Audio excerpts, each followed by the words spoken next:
Wordness to the turdness. Hey there, welcome to another review, this time of the 2016 comedy with little bits of action sprinkled in, Keanu. Now, Keanu is a film that I was definitely curious about, and that's one of the main reasons why I saw the film, even though I wasn't impressed by the trailers. I didn't really find them that funny, and I don't know, the concept would just seemed a little bit too out there for me. But I am really, really glad that I went and saw the movie because I really enjoyed this movie. I've seen this film twice now. I saw it once by myself. I saw it with my mom. She also really enjoyed it.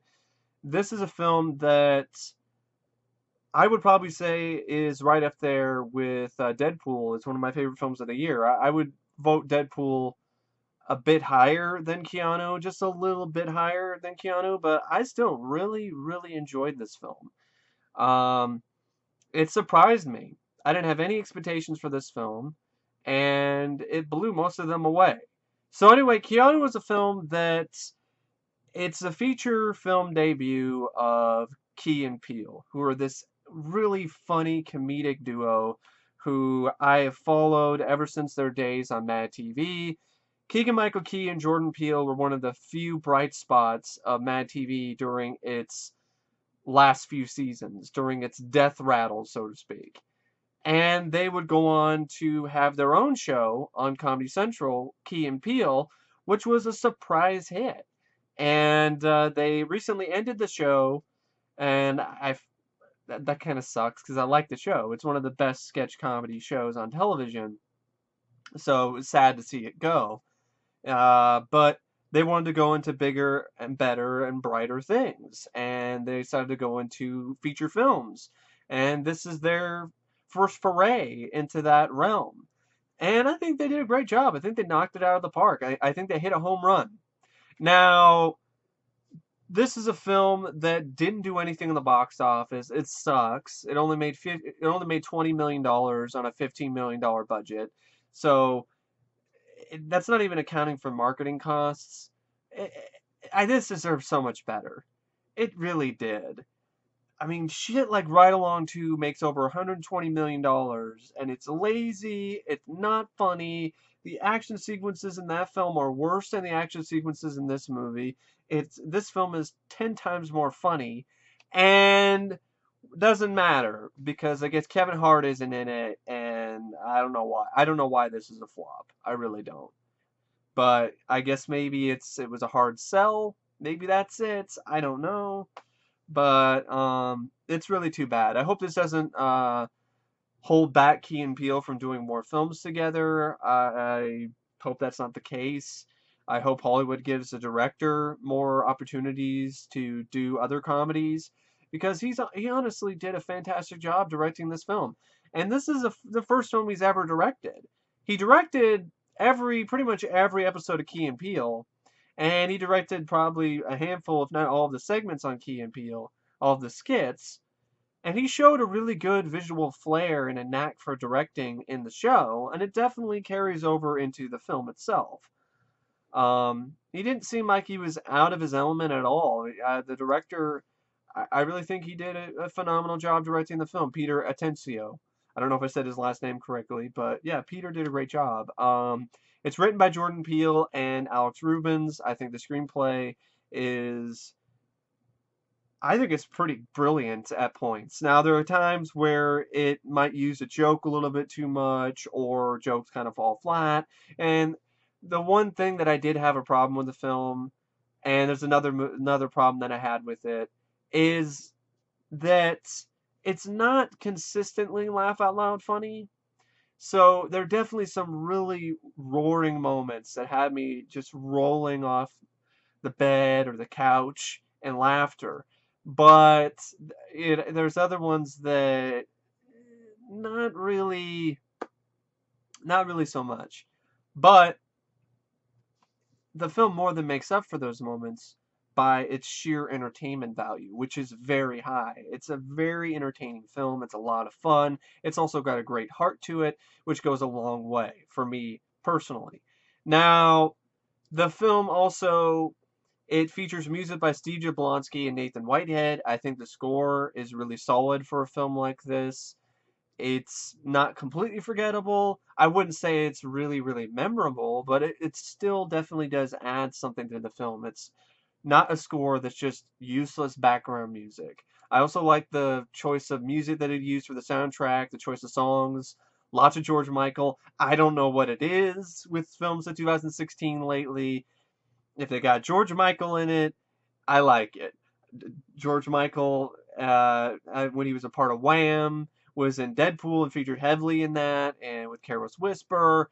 Here you have a bunch of George Michael songs: Father Figure, Freedom, Faith, and it's really nice to see. I like George Michael. I like his music, so it was really a lot of fun to hear the George Michael songs in this, and to see Key and Peele incorporate George Michael into this film, and to rather hilarious results, especially one where Keegan-Michael Key's character, Clarence, aka Shark Tank, and Shark Tank, he he smokes some holy shit, which is this really heavy drug, and he has a dream sequence, hallucination, a drug trip, where he's in the George Michael music video for his song Faith. So I thought that was just genius. That was a really brilliant turn of events. And then, of course, after that, things go even crazier with another really great reference, a really fun cameo. I don't even want to ruin it for anybody who hasn't seen the film. I'm just gonna say there's a really fun cameo that's in the drug trip sequence that you definitely have to see to believe. Um, anyway, the film also features cinematography by Josh Shelton. I thought he did a really good job with pretty much bringing the most out of the inner city and really making it look very cinematic. The film could have easily looked cheap because it only cost $15 million to make, but it doesn't look that way. It definitely has a theatrical feel. It never really felt to me like a TV movie. And I've seen films that have bigger budgets than this that look and feel like made for TV films. Ride Along 2 is definitely one of them. Um, the editing by Nicholas Mansour I thought was really tight, really taut. Um, it's a really tightly wound film. It goes by at a very fast pace. The pacing is not a problem. It's only 98 minutes, and it goes by really quickly. I was never bored by this film. It sagged a little bit in the middle, but not by much. Not enough to really bother me that much in terms of my overall enjoyment of the film.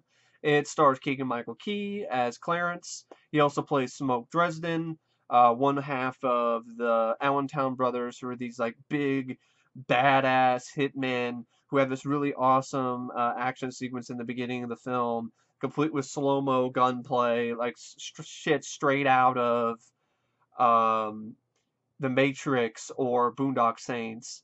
And Jordan Peele plays Rel and Oil Dresden, the other half of the Allentown brothers.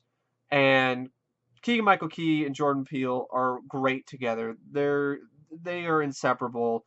You can tell that they have chemistry. You can tell that they're really good friends, and it carries over into the film itself. And they are definitely a big highlight of the film. Now, another highlight of the film that was surprising to me was Method Man, who played the villain of the film, Cheddar. Now, Method Man, I'm not used to him playing serious roles.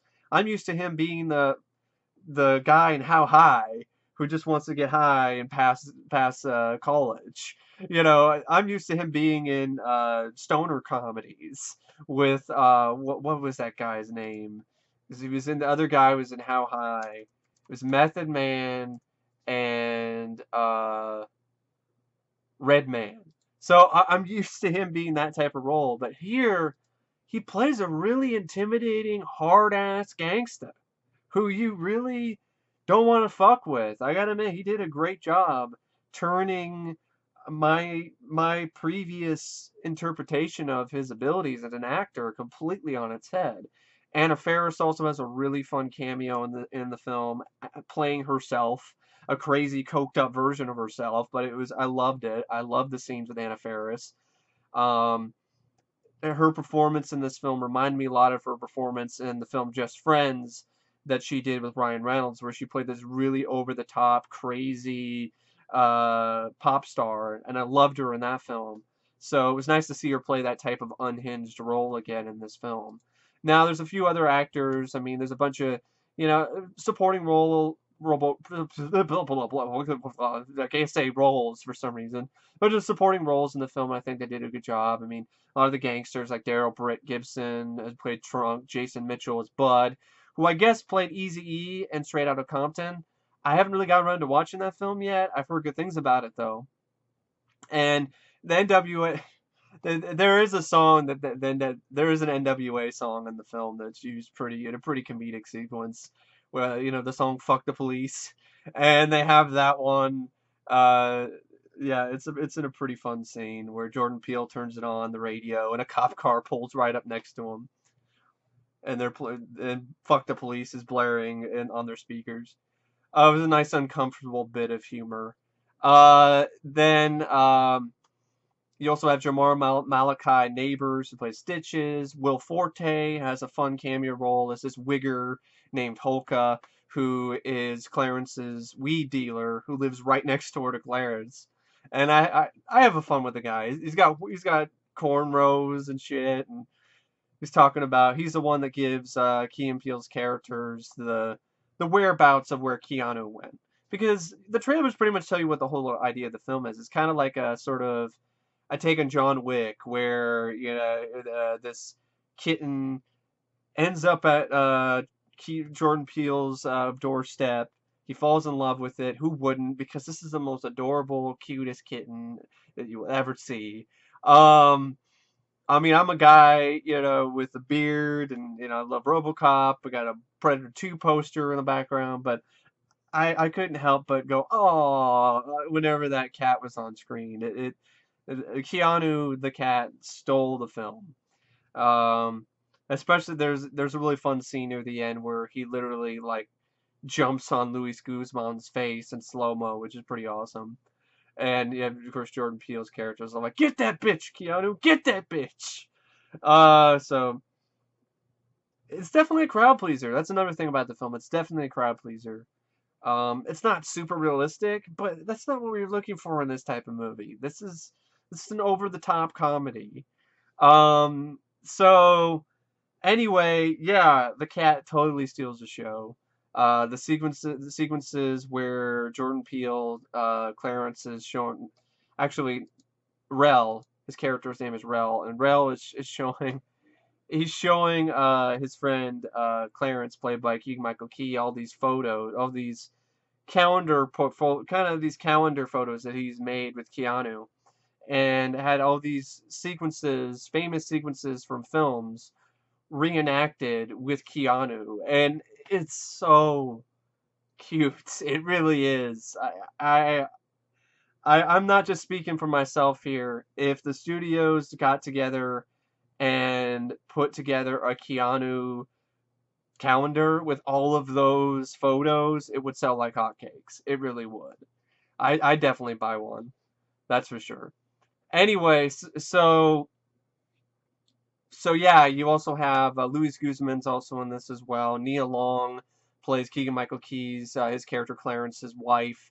Rob Huebel has a little bit role, and so that's pretty much the cast. And you also have Tiffany Haddish, who I forgot to mention, who played High C, and I thought she did a great job as well. She had good chemistry with Jordan Peele in the film, and I liked her performance. So for the most part, I think all the cast did a great job. There's not a single person in the cast that I thought did a bad job acting wise. Key and Peele especially were great. They were great at turning on a dime. And what do I mean by that? Well, they start out as these kind of suburban, characters who are suburbanites, and then when they need to act tough and act like hardcore gangsters, they're able to flip the script really easily and really effectively too. And I think it's an underrated aspect of their performance is how easily they're able to switch and go back and forth between suburban, you know, suburban guys who just live in, the suburbs to hardcore gangsters. So, there's other things about the film that work really well. For one, the action.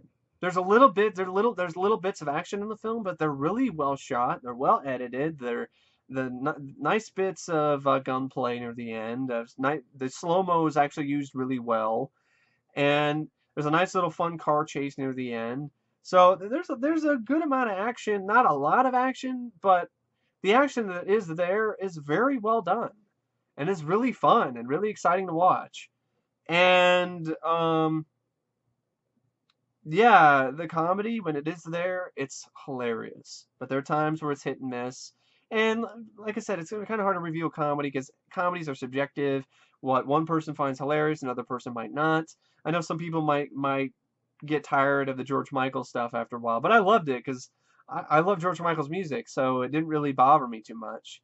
Every time they referenced it, I thought it was hilarious. The karaoke scene with all the hardcore gangster guys and in the minivan, singing along to George Michael is just it's the stuff of comedy, legend for me personally. Comedy dreams, comedic dreams, um, is definitely right up my alley, so to speak. And yeah, I don't know really what else to say about the film. I mean, the ending I also really like. It took a familiar trope, turned it on its head with the whole idea that all these in these type of films, the heroes they break all these laws, but they get off scot free. That's not the case here. They get arrested and they actually serve time in jail, which I thought was actually a nice touch. And another nice spin on a familiar trope is the whole damsel in distress angle, and instead of it being like Keegan-Michael Key's character, his girlfriend or whatever, it's the kitten, Keanu. And I thought that was a really nice change, a really nice way to take a familiar concept and to put a new spin on it. So it's not the most 100% original film ever made, and it's hard for a film to really be like that, especially a comedy. But it definitely does enough that makes it different. That makes it different enough that it doesn't feel like the same tired old hat, so to speak. At least for me personally. But yeah, I don't know what else to say about Keanu. I didn't want to really say too much because I didn't want to give a lot away.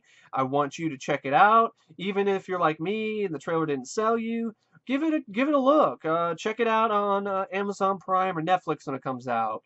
Stream it. Rent it on Redbox or something, because I think it's definitely worth a look. It's a lot of fun. It's fast paced. It's entertaining. It's got a lot of heart.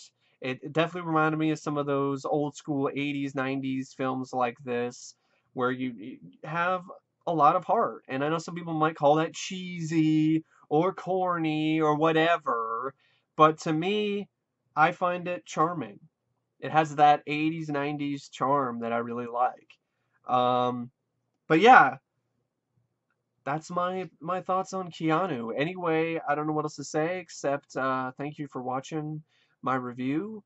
And yeah, I guess I got to rate it, of course. If I was to rate it 5 stars, before I forget, I would give it 4.5 out of 5. I liked it that much. The only problems I had was it wasn't as funny as it could be, but that wasn't too big of a problem because it was so entertaining. And then it kind of sagged a teensy bit in the middle, but other than that, I don't have any problems with the film. I really enjoyed it. I thought it was definitely one of the best films I've seen this year. Anyway, as always, thank you for watching my review, and I will see you guys later. See ya.